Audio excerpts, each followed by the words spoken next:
السلام علیکم دوستو، یہ عمران خان صاحب کی گرفتاری سے پہلے اور گرفتاری کے بعد ان کا بیان آپ سنیں خود وہ کیا کہتے ہیں۔ کیوں؟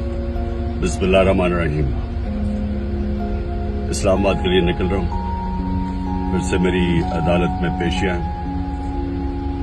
نکلنے سے پہلے دو باتیں کرنا چاہتا ہوں۔ سب سے پہلے آئی ایس پی آر نے بیان دیا ہے کہ ادارے کی توہین کر دی، فوج کی توہین کر دی، کہ ایک آفیسر کا نام لے دیا، انٹیلیجنس آفیسر کا، جس نے 2 دفعہ مجھے قتل کرنے کی کوشش کی۔ آئی ایس پی آر صاحب ذرا میری غور سے بات سنیں۔ عزت صرف ایک ادارے کے نہیں ہے، عزت قوم میں ہر شہری کی ہونی چاہیے۔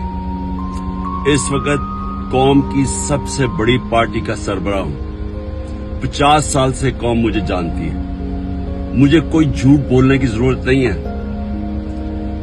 اس آدمی نے 2 دفعہ مجھے قتل کرنے کی کوشش کی، اور جب بھی انویسٹیگیشن ہوگی میں یہ ثابت کروں گا کہ یہ وہ آدمی تھا، اور اس کے ساتھ ایک پورا ٹولہ ہے۔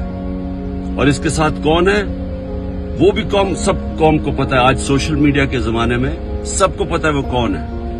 سوال میرا یہ ہے کہ کیا ایک ملک کا ایکس پرائم منسٹر، کیونکہ اس آدمی کا نام آ گیا، میں اپنا ایف آئی آر نہیں کٹوا سکا؟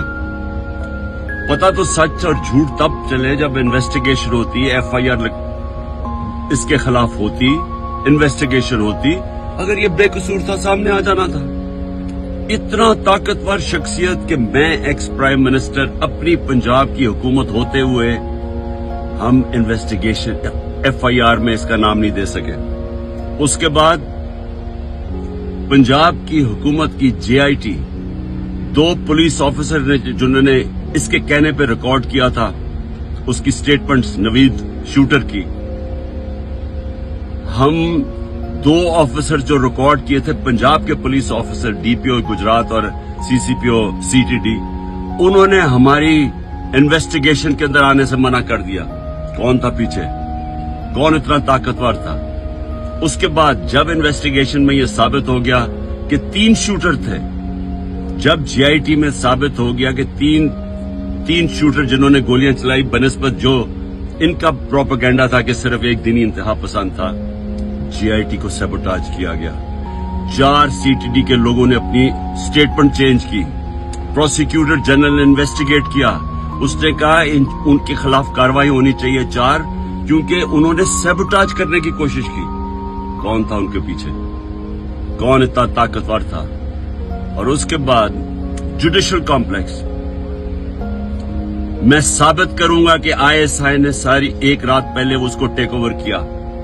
ثابت کروں گا کہ سی ٹی ڈی کے کپڑوں کے اندر اور وکلا کے کپڑوں کے اندر آئی ایس آئی تھی وہاں۔ ثابت کروں گا کہ ایک بریگیڈیئر بیٹھا ہوا تھا وہاں، مجھے نام بھی اس کا بتاؤں گا، جو سارا مانیٹر کر رہا تھا۔ کیا کام تھا آئی ایس آئی کا وہاں؟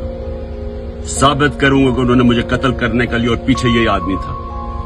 اسی آدمی کا نام اور ان جو ٹولہ تھا ان کا نام ارشد شریف کی والدہ نے ارشد شریف کے قتل پہ لکھا۔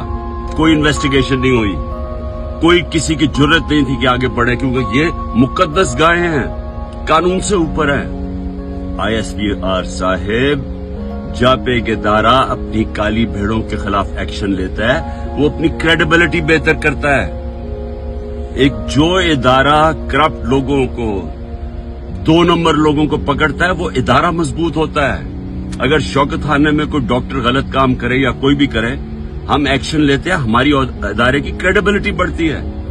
یہ کیا آپ نے بنایا ہوا ہے کہ جو نام لے تو جناب فوج کو برا بھلا کہ میری فوج ہے، میرا پاکستان ہے، آپ کا نہیں ہے، صرف ہماری فوج ہے، ہمیں اس سے شاید آپ سے زیادہ خیال ہو۔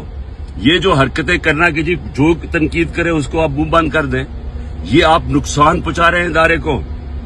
اور میں یہ بھی آج کہہ دوں، یہ جو آج میں جا رہا ہوں وہاں کوئی پولیس اور رینجرز اور ایف سی اتنی بڑی فوج لانے کی، ملک کے پیسے ضائع کرنے کی کوئی ضرورت نہیں ہے۔ اگر کسی کے پاس وارنٹ ہے، سیدھا میرے پاس وارنٹ لے کے آئے، میرے وکیل ہوں گے، لیگل ہوں گے، میں خود ہی جا کے جیل میں تیار ہوں جانے کے لیے۔ کوئی یہ سارا اسلام آباد میں